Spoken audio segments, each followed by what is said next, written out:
NTV time, जनता की बात जनता के साथ।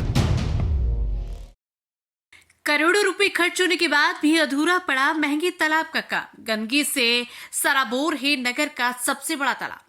शाहपुरा नगर का सबसे बड़ा तालाब, जो कि महंगे तालाब के नाम से विख्यात है। एक समय था जब शाहपुरा की आधी से ज्यादा आबादी का दैनिक निस्तार इसी तालाब के माध्यम से होता था।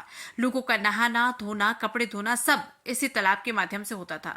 इस तालाब में मछली पालन का भी सर्च के ठेका हुआ करता था, परंतु आज ये तालाब अपनी दुर्दशा देखकर खुद भी शर्मिंदा होगा, जहां अब चारों ओर गंदगी ही गंदगी मची पड़ी है। इस तालाब में अब निस्तार तो क्या, तालाब के किनारे से निकलना भी राहगीरों के लिए दूभर हो गया है, क्योंकि यहाँ गंदगी के कारण आने वाली बदबू से लोग यहाँ से निकलना भी नहीं चाहते।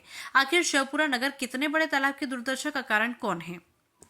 तालाब जीर्णोद्धार पर करोड़ों रुपए हुए खर्च। तालाब जीर्णोद्धार कार्य पर अब तक करोड़ों रुपए खर्च हो चुके हैं।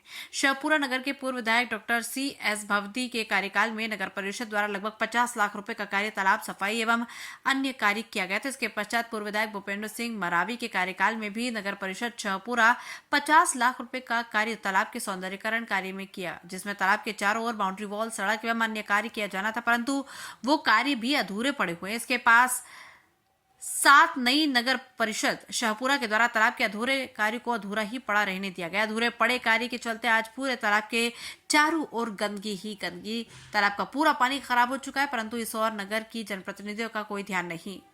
शासन की मंशा पर पानी फेर रही नगर परिषद शाहपुरा। एक और मध्य प्रदेश शासन सहित केंद्र सरकार जल संरक्षण के लिए एक के बाद एक बड़े कदम उठा रही है। छोटी नदियां, तालाब, कुआं इत्यादि सभी जल के स्रोतों का संरक्षण करने का कार्य किया जा रहा है, जिसके लिए शासन द्वारा विशेष बजट का भी प्रावधान किया गया। परंतु दूसरी ओर नगर परिषद शाहपुरा के द्वारा शाहपुरा नगर के इतने बड़े तालाब पर ध्यान न देना सवालों के घेरे में है। लोगों के निस्तार का बड़ा संसाधन है ये तालाब। शाहपुरा नगर के मध्य स्थित महंगी तालाब शाहपुरा के नगर के दैनिक निस्तार का एक बड़ा संसाधन है। साथ ही मूक पशुओं के पेयजल का भी एकमात्र संसाधन यही तालाब है। NTV टाइम के लिए डिंडोरी से लीलाराम साहू की रिपोर्ट।